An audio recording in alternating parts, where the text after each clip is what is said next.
ሰላም ጤና ይስጥልኝ ውድ ቤተሰቦች እንዴት ናችሁ? ዛሬ የምናየው ዩኒት 4 Ancient World Civilization ጥንታዊ የዓለም ስልጣኔን እናያለን። ጥንታዊ የዓለም ስልጣኔ ዛሬ ለደረስንበት የሳይንስና ቴክኖሎጂ እድገት ትልቅ አስተዋጽኦ ያደረጉ ስልጣኔዎች ናቸው። እያንዳንዱ ስልጣኔዎች ከማየታችን በፊት ጥንታዊ የዓለም ስልጣኔዎች ምን አይነት ባህሪ ነበራቸው፣ ምን ላይ ትኩረት ያደርጉ ነበር የሚለውን ነገር እናወራለን። The ancient civilization was born along the banks of rivers and made lasting contribution to world civilization.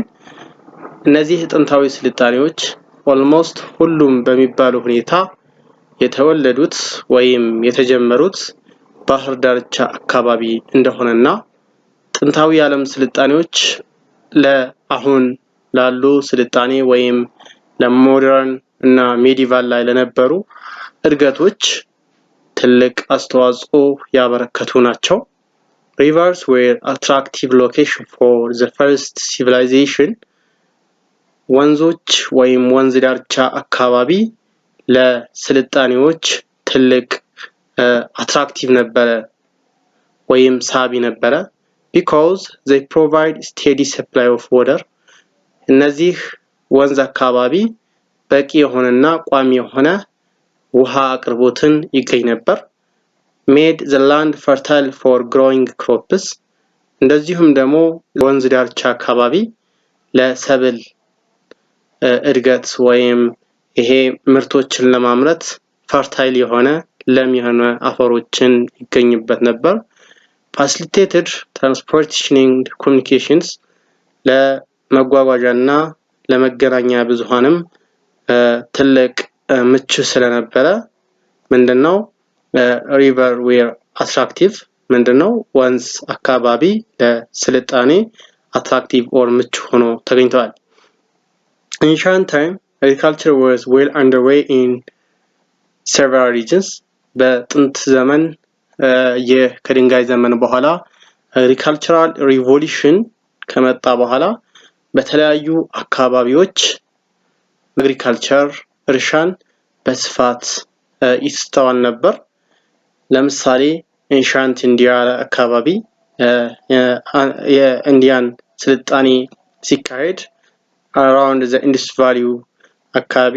Valley አካባቢ በኢንዱስ በሚባል ሸለቆ አካባቢ እርሻ ሜሶፖታሚያ ደግሞ ቲግረስና ኤፍራተስ ሪቨር አካባቢ ቻይና ደግሞ ያንግቲስና ዋንግሆ or yellow river and ያንግቲስ ሪቨር አካባቢ በስፋት ይስተዋል ነበር ይህ agriculture. so እነዚህ ስልጣኔዎች ኢኮኖሚካቸው more depend የሚሆኑት ወይም የተመሰረተው በምን ላይ ነበረ? በagriculture እንደነበረ ነው የሚያሳየው። Origin of civilization was closely connected with the beginning of cultivation of crop and domestication of animal. የስልጣኔ መነሻ ከካልቲቬሽን ተብሎችን ከማምረትና እንደዚሁም ደግሞ አኒማሎችን ዶሜስቲኬት ከማርባት ጋር በጣም የተገናኘ ነበረ። Almost all of the ancient river valley civilization were developed on the base of well-organized state. ሁሉም በሚባሉ ጥንታዊ የዓለም ስልጣኔዎች ወይም ወንዝ አካባቢ የሚገኙ ስልጣኔዎች እንደናው ዴቨሎፕ ያደረጉት በተዋቀረ ሆነ መንግስት that means ግዛት እንደዚሁም ደግሞ በእምነት በከተማና በመንግስት አስተዳደር እንደዚሁም በጣም ከሚታወቁባቸው ነገራቶች ራይቲንግ ሲስተማቸው የአጻጻፍ ዘዴያቸው በእነዚህ ላይ የተመሰረተ ነበር ማለት ነው። እዚህ ጋር የሚያሳየን ነገር ምንድነው? ጥንታዊ የዓለም ስልጣኔዎች አብዛኞቹ የተመሰረቱት ወንዝ አካባቢ or ወንዝ ዳርቻ አካባቢ እንደሆነ and economically ደግሞ ዲፔንድ የሚሆኑት agriculture እና domestication of animals በእንስሳት እርባታ ነበረ። mostly በምን ላይ ነበረ? በagriculture ነበር። ዴቨሎፕ ከሚያደርጓቸው ነገራቶች መካከል ደግሞ መንግስትን መመስረት that means ግዛትን መያዝ እምነታቸውን ዴቨሎፕ ማድረግ የተለያዩ ከተማዎችን ቢልድ ማድረግ ራይቲንግ ሲስተም እና ሌሎች በሳይንስ እና ቴክኖሎጂ ላይ የራሳቸው የሆነ አሻራ ጥለው እንዳለፉ ጥንታዊ የዓለም ስልጣኔዎች እዚህ ጋር ያሳየናል ማለት ነው። ሶ ዛሬ ከምናየው ጥንታዊ የዓለም ስልጣኔ መካከል the first world civilization ጥንታዊ የመጀመሪያ የዓለም ስልጣኔ ሜሶፖታሚያን ሲቪላይዜሽን ነው። ሜሶፖታሚያ ሲቪላይዜሽን የመጀመሪያ የዓለም ስልጣኔ ወይም ጥንታዊ የዓለም ስልጣኔ ውስጥ ቀደምቱ ነው ማለት ነው። ጂኦግራፊካል ሎኬሽን ኦፍ ሜሶፖታሚያ የሜሶፖታሚያ መልክዓ ምድር ስናይ this civilization or Mesopotamian civilization located along the Tigris and Euphrates river in the Middle East በቲግረስ እና ኤፍራተስ ሪቨር ወንዞች መካከል በመካከለኛው ምስራቅ አካባቢ የሚገኝ መልክዓ ምድርና ስልጣኔ ነበረ። ሜሶፖታሚያ is a Greek word ነው። የግሪክ ቃል ሲሆን ሜሶ means between and ፖታሚያ means river ነው። ሜሶ ማለት መካከል ማለት ሲሆን ፖታሚያ ሲሆን ደግሞ ምንድነው rivers or ወንዞች ማለት ነው። ዛት ሚንስ አንድ ላይ በሁለት ወንዞች መካከል የተመሰረተ ስልጣኔ። በእነዚህም በማን ቲግረስ እና ኤፍራጥስ ወንዞች መካከል የተመሰረተ ስልጣኔ ነበረ። Sumer was a region where the world's first civilization developed in southeastern Mesopotamia around 2900 BC. ሱመር ማለት መጀመሪያ የዓለም ስልጣኔ ዴቨሎፕ የሆነበት ያደገበት የተመሰረተበት ሳውዝ ኢስተርን ሜሶፖታሚያ ከሜሶፖታሚያ ደግሞ ደቡብ ምስራቅ አቅጣጫ የሚገኝና በ2900 before Christ that means ከክርስቶስ ልደት በፊት የተመሰረተ የሆነ ስልጣኔ መሆኑን ያሲዛል ማለት ነው። ሰው ይህ ስልጣኔ ጥንታዊ ከዓለም ስልጣኔዎች የመጀመሪያና ቀደምት ስልጣኔ ነው። Sumer was a region where the world's first civilization developed in southeastern Mesopotamia around 2900 BC. ሱመሮች የመጀመሪያ የዓለም ስልጣኔን ዴቨሎፕ ያደረጉና በሳውዝ ኢስተርን that means ደቡብ ምስራቁ በሜሶፖታሚያን ክፍል 2900 BC that means before Christ ከክርስቶስ ልደት በፊት ኢመርጅ ያደረጉ አካላቶች ናቸው።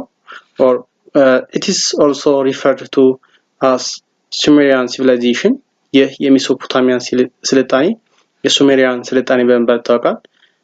Ancient Mesopotamian civilization now lies mostly in modern Iraq and part of what is today Syria, Turkey and Iran. ይህ የሜሶፖታሚያን ስልጣኔ የሚባለው በአሁኗ ወይም በሞደርን ወርልድ አብዛኛው ክፍል በኢራቅ እንደዚሁም ደግሞ በሲሪያ በቱርክና በኢራን አካባቢ የሚገኝ ቦታ ነው። ሌላ contribution of the Sumerian civilization contribute ያደረጉት ወይም አስተዋጽኦ ያደረጓቸው ነገራቶች ለዓለም ያበረከቷቸው ነገራቶች ምንድናቸው የሚለው ነገር ስናይ Sumer left behind a lasting legacy. ሱመሮች ብዙ ቅርሶችን ጥለው ያለፉ ናቸው። one of their legacy was the writing system. ከሌጋሲያቸው ከቅርሳቸው መካከል ያጻጻፍ ዘዴያቸው ነው። The Sumerian developed one of the world's earliest system of writing called cuneiform. ሱሜሪያኖች ለዓለም ካበረከቷቸው ነገራቶች ራይቲንግ ሲስተም ነው ብለናል። ሶ ራይቲንግ ሲስተማቸው ዴቨሎፕ ያደረጉት ራይቲንግ ሲስተማቸው cuneiform በመባል ይታወቃል። ይህም በጥንት ጊዜ ወረቀት የሚጽፉበት ነገር ስላልነበረ በሸክላ ላይ ነበረ or በጭቃ ላይ ይጽፉና ቀርከሃ ወይም ሸምበቆን በመጠቀም ይጽፋሉ። ከዛ መልእክቶችን ያስተላልፋሉ። ሞስሊ ይሄ ደግሞ የሚጠቀሙት for trade እንደነበረ ነው የሚያሳየው። ሌላ ሱሜሪያኖች or Mesopotamian civilization ዓለም ካበረከቷቸው ነገራቶች መካከል invented the boat moved by wind and the plough or agriculture. ይሄ በንፋስ የሚሰራ የሆነ ጀልባና እንደዚሁም ደግሞ እርሻ ወይም agricultureን invent ካረጉ ናቸው። ሌላ they built monuments in mud bricks dried by the sun. በፀሐይ በደረቁ የሸክላ ጡቦች ታላላቅ ሐውልቶችን መገንባት የቻሉ አካላቶች ናቸው። and they laid foundation for the study of modern science in astronomy, medicine, mathematics and metal work. ለአሁኑ ወይም ለዘመናዊ ሳይንስ በስነ ፈለክ ምርምር በሜዲሲን በማቴማቲክስ እና በብረት ስራ ዛት ሜታል ወርክ የራሳቸው የሆነ መሰረትን ጥለው ያለፉ የሆኑ አካላቶች ናቸው። They invented 60 minutes in hour and 360 degree in a circle. አንድ ሰዓት 60 ደቂቃ እንደሆነና አንድ ሙሉ ክብ ወይም ሰርክል 360 ዲግሪ እንደሆነ ጥናት ያደረጉ እና ያገኙ የመጀመሪያ ሰዎች ማኖች ናቸው? ሱሜሪያን or Mesopotamian civilization አካላቶች ናቸው። ሌላ the rulers of the Sumerian city states were absolute king called Lugas. የሱሜሪያን የከተማ መንግስታት ገዢዎች ሉጋስ በመባል ይታወቃሉ። እነዚህ ሉጋሶች ደግሞ ፍጹም ነገስታት ነበሩ ወይም ደግሞ አጠቃላይ በሉጋስ ተብሎ ይጠራሉ ሲቲ ስቴቶች ወይም ደግሞ የከተማ ነገስታቶች። የሜሶፖታሚያን ስልጣኔ ሌላ ካበረከቷቸው ነገራቶች ሪሊጅን ነበራቸው የራሳቸው። Mesopotamian religion was polytheistic. They worshipped many gods. ይህ ፖሊቴስቲክ ወይም ይህ ብዙ አማልክቶችን የሚያመልኩ አካላቶች ናቸው። ብዙ አማልክቶች that means they worship many gods. ብዙ አምላክ የሚያመልኩ አካላቶች ናቸው። The king ruled as the representative of city states, chief god, and he was not a god himself as in Egypt. ምንድነው የሱሜሪያን ስልጣኔ ላይ ኪንጎች ወይም ሮል የሚያደርጉ አካላቶች ምን ይላሉ? representative of city states የከተማው ወይም ሲቲ ስቴቱ ተወካይ ነው ብለው ነበር ራሳቸውን የሚያስቡት። እንደዚሁም ደግሞ ይሄ ከጋድ ወይም ከአምላክን ሪፕሬዘንት ተደርጌ ተወክዬ ይህንን ከተማ የመመራ አካል ነኝ የሚል እሳቤ የነበራቸው ናቸው። ነገር ግን he was not a god himself as in Egypt. በኢጅፕቶች ወይም በግብጽ ውስጥ ያው ራሴ ጋድ ነኝ ራሴ አምላክ ነኝ የሚል እሳቤ ያላቸው በሌሎች ክላሳችን ላይ እናየዋለን። ስለ ኢጅፕት ሰው እንደነዛ አልነበረም ወይም እንደ ኢጅፕቶች አልነበረም። ሌላ ሜሶፖታሚያን የራሳቸው የሆነ በጣም ትላልቅ ነገስታቶች ከሚታወቁት ሐሙራቢ በመባል የሚታወቅ ትልቅ ንጉስ ነበረ። ይህ ሐሙራቢ አብሶሉት የሆነ ኪንግ ወይም እንደውም እንደ ዓለም የታሪክ ምሁራኖች ምን ይሉታል? በጣም ጨካኝ የሆነ ነገስታት ውስጥ የሚመደቡታል። ይህም ምንድነው? አንድ ሰው የሰራውን አጠፋ ወይም ወንጀል በተመሳሳይ ሁኔታ ነበረ ምን የሚያደርጉት በሱ ላይ እርምጃ የሚወሰድበት። ከዛ መካከል ለምሳሌ አይን ያጠፋ ሰው አይኑ ይጠፋል ወይም ሰው የገደለ ሰው ራሱን ይገደላል የሚል እሳቤ ነበር። ሰው ይህንንም መሰረት በማድረግ በሜሶፖታሚያን ስልጣኔ ዘመን ሰዎች ወንጀልን መስራት በጣም ይፈሩ ነበር። ምክንያቱም ወንጀል ከሰሩ አጠፋው ወይም ቅጣቱ ከፍተኛ ስለነበረ ማለት ነው። ስለዚህ የሜሶፖታሚያን ስልጣኔ ባጭሩ ይህንን ይመስላል። በቀጣይ የኢንዲያን ሲቪላይዜሽን እናያለን። ቸር ሰንብቱ። አመሰግናለሁ።